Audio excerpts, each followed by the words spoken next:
Good afternoon, conference. Alexa Collins, Beaconsfield CLP in Buckinghamshire. First-time delegate and first-time speaker, and a bit nervous. We are pleased that the Labour Party continues to oppose the expansion of grammar schools. The data overwhelmingly shows that they do not increase social mobility. Repeated reports from the Sutton Trust show that they widen inequality, that the pupils attending them don't do better because they're smarter, but because they're richer. I'm going to share my guilty Buckinghamshire secret. I'm a grammar school girl. I recently met someone I went to primary school with. We chatted and I said something about secondary school and he said, no, I didn't go there. I failed. At 54 years old, with a family, a home, a successful career, his language was still that he had failed. I'm going to share another guilty secret.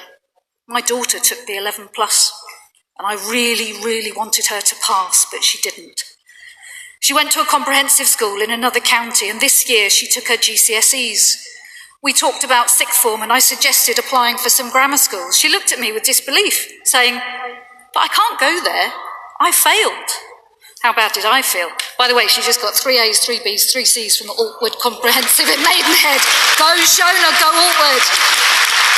We all know that the case against grammar schools is bad, but just opposing the expansion of grammar schools doesn't go far enough for us, because in Bucks, we don't have any alternative.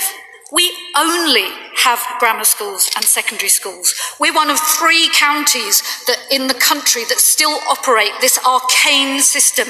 There's Buckinghamshire, Kent and Yorkshire. We have no alternative. And another thing that we have as a result of that is we have one of the worst attainment gaps in the country. The difference in outcomes in Buckinghamshire between the rich and the poor is stark, and it's widening. In my village, there are 2 schools, a grammar and a secondary. In the grammar school, only 5% have special educational needs. In the secondary, it's 30%. The national average for free school meals is around 14%. In our grammar school, it's only 9%, but in the secondary school, it's 35%. There is a disproportionate entry into our grammar schools from private schools because entrance is allowed to be controlled by the academies, not by the local education authority. In 2016, the pass rate from private schools into Bucks Grammars was 60%. Is it because the rich kids are cleverer? No, it's because they can be coached to pass the test.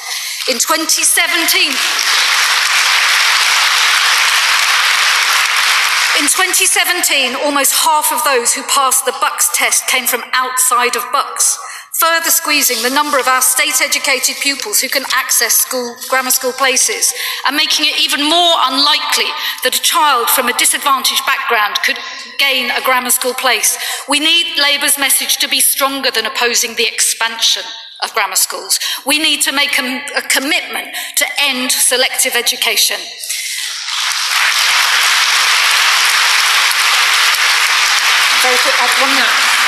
We need to take the pressure of competition off our 10-year-olds and off their parents in this completely unequal system. 100% of our 10-year-olds should have the chance of local, equal, excellent education. The current system writes off more than 80% of them in failures. We need Labour policy to commit to ending this. Thank you.